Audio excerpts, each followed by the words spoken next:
Hey guys, what's going on? So today I'm going to be conditioning these Truman boots in navy horse rump. I've had these for about going on 3 years now, 3 years, and I can't help but notice that they're starting to look kind of dingy.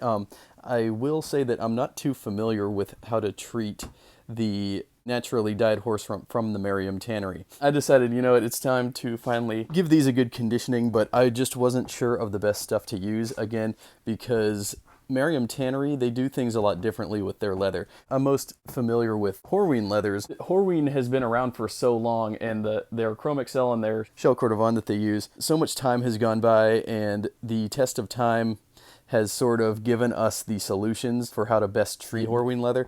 Merriam Tannery, on the other hand, they're a newcomer, and I've actually messaged them back and forth a couple of times, and without giving away too many details, they gave me some insights into how they actually dye their leather, and it's using all natural processes, and they're very environmentally eco-conscious, which is really good. I applaud that. However, that being said, in my experience, using natural dyes and using all natural processes and products, it usually tends to not hold up as well as the synthetically dyed stuff, as much as it pains me to say it, because I am a naturalist and a purist when it comes to so many things. This leather, for example, this navy leather, it seems to have sort of dried up just a little bit, as you can see, and you can see sort of some dry spots and some spots where it's just lost its luster. And Truman says this on the website. They're fully upfront about this. They say that, yeah, it will come with an initial glaze or an initial sheen, and I'll include some pictures of what they look like when they were brand new.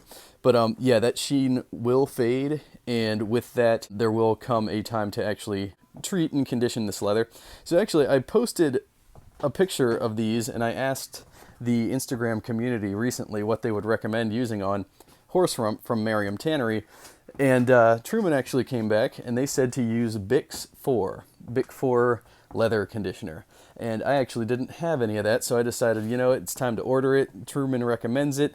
I'm going to go with their word, since they are the experts and they make stuff out of horse rump. They have more experience with this Merriam Tannery horse rump, so I said, you know what, time to order some Bick 4. I got it in just recently, and now we're going to see the before and after of what they look like both before and after treating. So Bick 4 leather conditioner. On the bottle it says that it conditions, cleans, polishes, and protects, and it's best known for its claim that it will not darken finished leather. Now that was big for me. I do not want to alter the natural patina process of these boots. I want to see how they look naturally, you know, how they evolve naturally over time, how their patina forms naturally over time.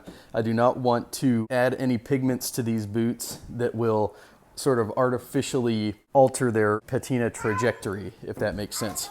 Truman said to use the Bick 4 leather conditioner, and I gotta say, it's very gentle stuff. It actually doesn't have much of a scent at all. I'll also add that Nick from Stridewise, actually, he did a video that I'll include the link to below, but he used all the different top leather conditioners on the different boots, and yeah, he reaffirmed that the Bick 4 does not darken leather. And so that's really good. That's really what my goal is here. I don't want to darken the leather at all, but I do want to condition it, nourish it to a point so that those dry patches no longer appear so prominently. And you know, I'm not looking for a mirror shine or anything like that, but I just want these boots to look restored as possible.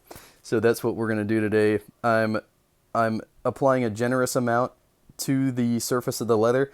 I gotta say, the Bick's is nice. I believe in applying leather conditioner with my bare hands. I'm not the type, I don't like to put it on a rag and then apply it with a rag. That's just my preference. There's a couple reasons for that.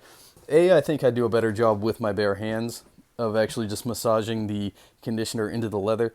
But B, I like to know what the product is actually doing to my skin, so that way you know what it's doing to your leather. And for example, if you use this stuff and it leaves your hands feeling dry and cracked and irritated, well, it's probably a good indicator that it's doing that to your leather as well. So that's why I do this, and I will say that this Bick's, my hands actually feel very smooth and supple. They don't feel sapped of any moisture or anything like that. My hands feel really good. It was really easy to wash off my hands. In fact, it didn't leave much of a residue behind at all, and that's another one of the claims that this product makes, is that it does not leave behind a residue. So that's really good. So that's why I use my hands to apply leather conditioner. Again, I just like to have as much knowledge and direct experience with this stuff as humanly possible. And I like to understand what's going on when I put a product on my leather boots, you know, because they are expensive and I do want to care for them as best as I can. That's why I do this. You know, I see a lot of guys that use a rag. It's just not my preference. It's just not my style. So I think it's looking a lot more conditioned. It's not dramatic. It's not over the top. It's not such a profound change from their original state from where they were before. And that, I kind of like that, because I don't, like I said, I want this patina process to go as smoothly as possible. I don't want to interfere too much and artificially alter the patina process that they're going to naturally take over time. So, but overall, I think they're looking really good. They're looking really well conditioned. Right, and once these are done, I'm going to let them sit for about an hour, maybe 2 hours. Like I said before, this Bick's 4 is not a very invasive conditioner. It's a very light conditioner, so as soon as it dries, it's pretty much ready to go. So I don't anticipate that I need to wait like a whole day with some other ones. You know, it's a pretty light treatment. Here we are, yeah, about an hour and a half after I applied the initial coats, and I will add that off screen I added a couple more coats of it just because I noticed there were some areas that still had forming some more dry patches, so I just wanted to really make sure that I got as much of the product into the leather as the leather required. And I gotta say, it's all looking really good. You can see it's more of a matte finish. It's not overly shiny. It looks nourished without being overly polished. The change is minor. It's not a dramatic change, but it's just enough. It's exactly what I was looking to do. It gave the boots just enough of a conditioning to look brought back to life, more vibrant. There's the tongue. I'm showing off the tongue there. I think the tongues really made a good comeback after the conditioning. And I'm really happy with how they've turned out so far. This is more of a maintenance step. This isn't an intervention type step. And here I'm lacing them back up. I did not condition the laces.